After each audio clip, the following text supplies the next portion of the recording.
1-2 বছর নয়, একটানা 36 বছর ইমামতি করেছেন একই মসজিদে। এই মসজিদ আর এলাকার মানুষ হয়ে উঠেছিল তার একান্ত আপনজন। তাই তার বিদায় সংবর্ধনায় এলাকাবাসীর এই রাজকীয় আয়োজন।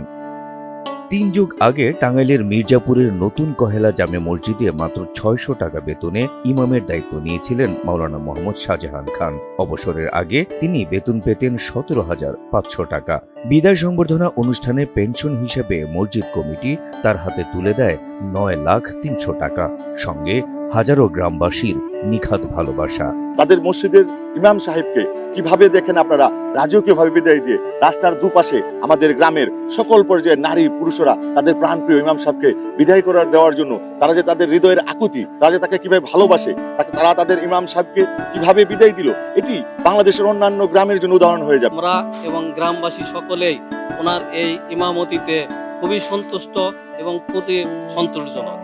আমরা এটা দৃষ্টান্ত উপস্থাপন করলাম যেন আমার সারা দেশের সকল মসজিদ এবং মাদ্রাসার ইমামরা যেন আমাদের এই দৃষ্টান্ত দেখে, ওনার এই বিদায়ী সংবর্ধনা দেখে সবাই উদ্বুদ্ধ হয়ে পরবর্তীতে সকল ইমামদের আলেমদেরকে যেন এরকম সম্মান প্রদর্শন করা হয়, আমরা সেই কামনা করি। প্রিয় এই ইমামের বিদায়ে মন বিষাদে ভরে গেছে গ্রামবাসীর। তবুও তাকে সম্মানের সাথে বিদায় দিতে পেরে নিজেদের ধন্য মনে করছেন তারা। কামনা করেছেন তার দীর্ঘায়ু ও সুস্বাস্থ্য। শ্রদ্ধার সঙ্গে স্মরণ করেছেন তার অবদানের কথা।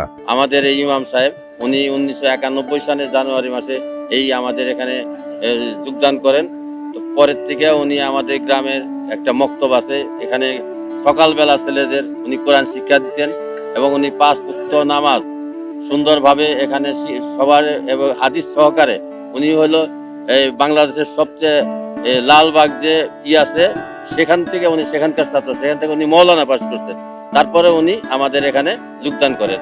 উনি সুদীর্ঘ 34 বছর আমাদের গ্রামে থেকেছেন।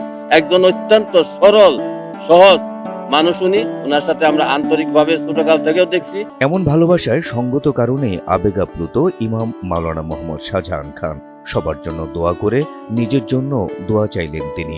আমি বিদায় লগনে সবার দোয়া করতেছি, দোয়া দিতেছি, আমি সবার কাছে দোয়া চাইতেছি। মসজিদের ইমামকে এমন রাজকীয় বিদায় সংবর্ধনা দিতে পেরে তৃপ্ত স্থানীয়রা। তাদের প্রত্যাশা দেশের সব মসজিদেই বিদায়ী ইমামকে দেয়া হোক এমন যথাযোগ্য সম্মাননা।